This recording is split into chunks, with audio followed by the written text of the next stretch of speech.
over this very controversial personality. The Dalai Lama was born in 1935 in eastern Tibet, and with the age of about 3 years he was detected by a finding commission as to be the incarnation of the next the former Dalai Lama.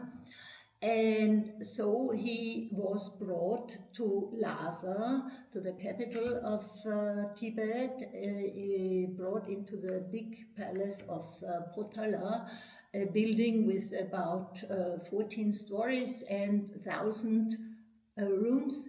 So there he was educated and grew up rather isolated.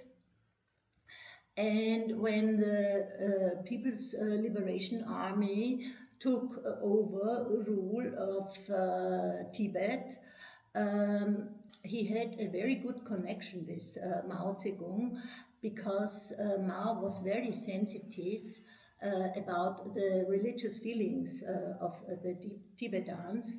So in 1951, the Dalai Lama signed the 17th point agreement with the central state of China, where he accepted the sovereignty of the central state over Tibet, as it had been many centuries long, and that he would in good cooperation with the central government. Okay. But the CIA contacted him and said that if he wanted to be supported, he would have to leave the country, go into immigration, and to revoke that 17th point. The CIA, yes, plays a very important role in the newer history of Tibet. The CIA launched a very successful program in the 1950s, the so-called Tibet Operation Program, to subvent and support the separatist groups in Tibet. So in 1959 there was the uprising of Tibet, and the Dalai Lama fled to India, as it is written in most articles. I found only one who was about a little bit more detailed about the procedure. It was obviously a big operation with 800 packing animals to bring out also the state treasure of Tibet, masses of gold, silver, jewelry, precious objects of art, and he was also accompanied by his soldiers. So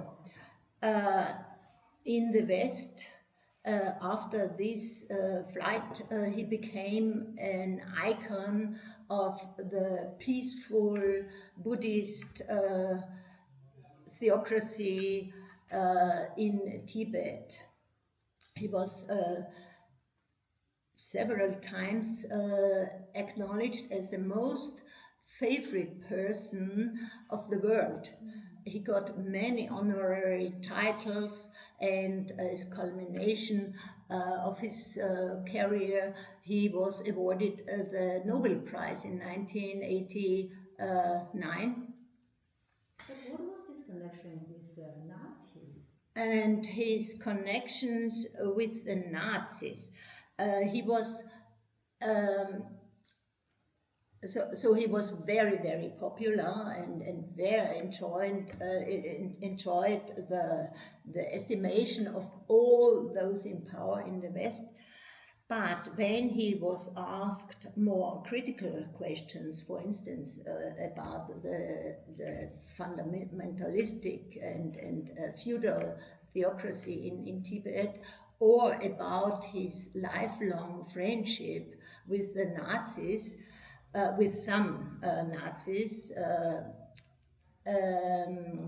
he the smiling Buddha could vanish, and he could get very, very angry, and he would make excuses like and whitewashing, for instance, for Heinrich Harrer. He would say, oh, this is only propaganda of the Republic of China, of the enemies of You mean People's Republic of China? the People's Republic of China, and of the enemies of Tibet. And he also said, for instance, that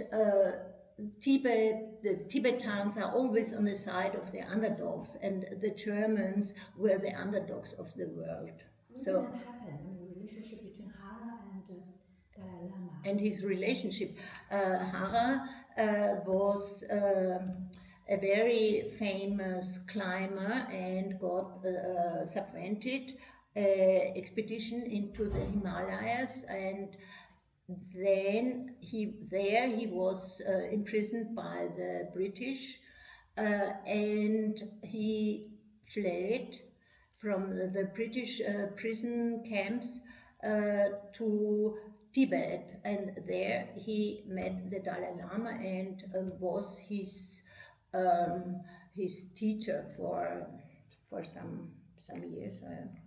I think for 2 years or something.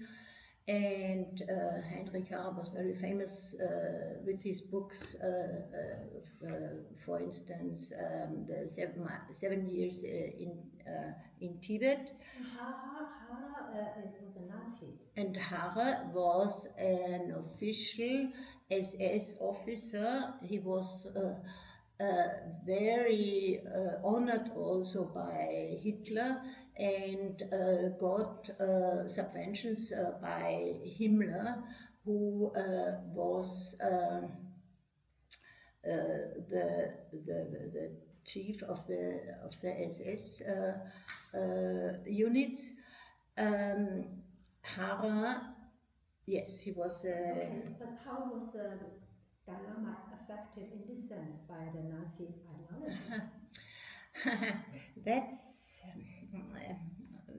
a little bit complicated. The Nazis were very